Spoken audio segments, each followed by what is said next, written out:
पहले तो सब्जेक्ट बहुत ही इंटरेस्टिंग है, लोगों को ट्रेलर बहुत ज़्यादा पसंद आया। अच्छा, you want me to look into the camera? Okay, सबसे पहले तो ट्रेलर लोगों को बहुत ज़्यादा पसंद आया, तो आप क्या एक्सपेक्ट कर रहे हो लोगों से और क्या अवेयरनेस आने वाली है सबसे पहले तो लोगों के बीच में, क्योंकि ट्रेलर बहुत ही इंटरेस्टिंग है, काफ़ी सारी कंट्रोवर्सी के बाद जो है फिल्म फाइनली रिलीज़ होने वाली है, कितना एक्साइटेड है इस बात को लेकर? मैं तो बहुत ही एक्साइटेड हूँ और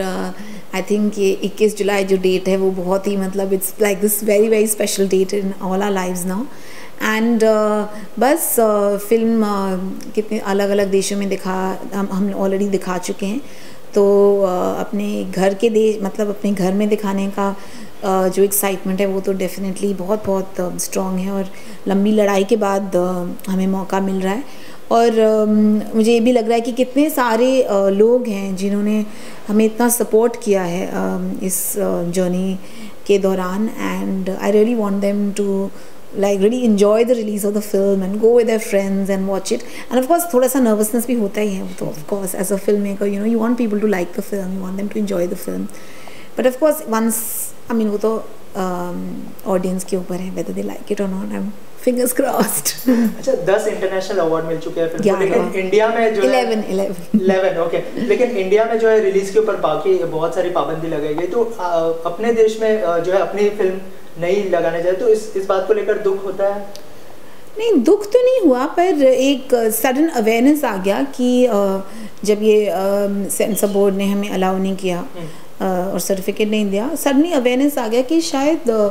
औरतें हमारी देश में इतनी आज़ाद नहीं हैं अपनी कहानियाँ सुनाने के लिए, अपनी आवाज़ उठाने के लिए, दिल की बात बोलने के लिए। ये आज़ादी जो है ये ज़्यादा मर्दों के लिए ही है और 50% जो हमारी पॉपुलेशन है उसको सेम राइट्स नहीं है। ये अवेयरनेस मुझे बहुत स्ट्रांगली सडनली आया, शायद उस तरीके से तो थियोरेटिकली पता ही था, but when it happens to you and suddenly you like, और ये इतना सिस्टमैटिकली क्लियर किया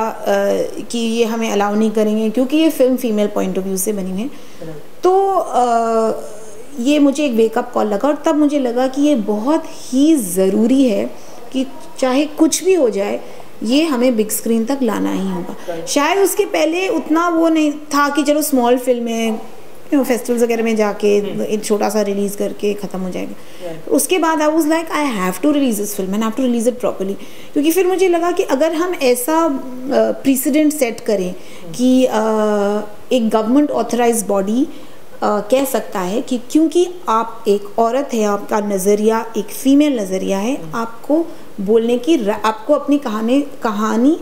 सुनाने का हक ही नहीं है, ये हम प्रेसिडेंट सेट करें तो आगे जो सिर्फ अंधेरा ही अंधेरा होगा हमारे देश के लिए, क्योंकि इसके बाद वो हर टाइप की फिल्मों को ना ही बोलते रहेंगे कि नहीं आप मत, ये ऑल्टरनेटिव पॉइंट ऑफ व्यू है क्योंकि हमारे पुरुष प्रधान समाज को प्रमोट नहीं कर रहा है, आप ये फिल्म मत बनाइए, अब ये फिल्म भी बैन हो जाएगी। तो मुझे लगा कि ये बिल्कुल डाउनवर्ड स्पाइरल तक जाएगा, तो मुझे लगा कि ये लड़ाई सिर्फ हमारी लड़ाई नहीं है इस फिल्म के लिए, इट इज़ वेरी इम्पॉर्टेंट कि हमारी भारत की औरतें भी तो इंसान हैं, उनकी भी तो फीलिंग्स होती हैं, उनके भी तो ख्वाहिशें होती हैं, तो हमारी ख्वाहिशें कम क्यों होंगी? हम 2017 में हैं, तो हमारे वो इक्वालिटी तो होनी चाहिए। और दूसरी चीज़ कि ये फ्रीडम ऑफ एक्सप्रेशन भी हमारा कॉन्स्टिट्यूशन ऑफ इंडिया गारंटी तो करता है, तो इस तरीके से पाबंदी डालना और वो डबल स्टैंडर्ड्स और हिपोक्रिटिकल वे में, क्योंकि सेक्स तो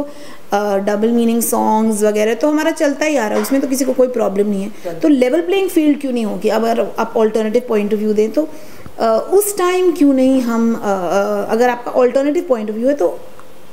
तो वो क्यों नहीं एक्सेप्टेबल है? सो आई फेल्ट कि इट्स वेरी वेरी इंपॉर्टेंट, और मैं यही उम्मीद करूँगी कि ये जो रिलीज़ है ये सिर्फ हमारी फिल्म की रिलीज़ नहीं है, ये जो है ये औरतों का हक अपनी कहानियाँ खुद बोलने का, अपने नज़रिए से अपनी कहानियाँ सुनाने का हक की जीत है for all the women of India, and I feel also for the freedom of expression of India, क्योंकि जो कॉन्स्टिट्यूशन गारंटी करता है अगर हम वो राइट्स को अपनाए नहीं, उसके लिए लड़े नहीं, अपना नहीं बनाए, तो ये राइट्स चली जाएंगी, छीन जाएंगी हमारे से। तो मुझे यही फीलिंग हुई, मुझे लगा कि ये बहुत इम्पॉर्टेंट है कि हम ये लड़ाई जीतें, and not just for ourselves, for the future of the kind of country we want. We want a country where women can tell their stories, क्योंकि हमारी country में as is इतना violence है against women, इतना discrimination है against women, इतने crimes हैं और unequal pay, dowry death, sexual molestation on the streets, आप नाम बोलो और it's in our country. So in that kind of a country, should we not have a popular culture, ऐसा cinema जहाँ पे हम इनकरेज करते हैं औरतों की आवाज़ें सुनना, वो खुद अपनी कहानियाँ बताएं, अपने एक्सपीरियंसेस शेयर करें, वो तो एक हेल्दी पॉपुलर कल्चर होगा जो पूरी सोसाइटी के लिए बेटर होगा. पर हम क्या कर रहे हैं, हम बोले नहीं, we are already so against women as a country, and let's also take one step forward of shutting down women's voices in popular culture. So I feel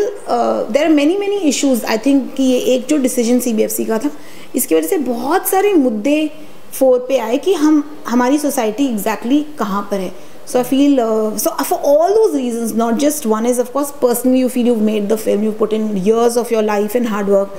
and you know it's not coming out, but I feel it's much larger than that. So I feel it's very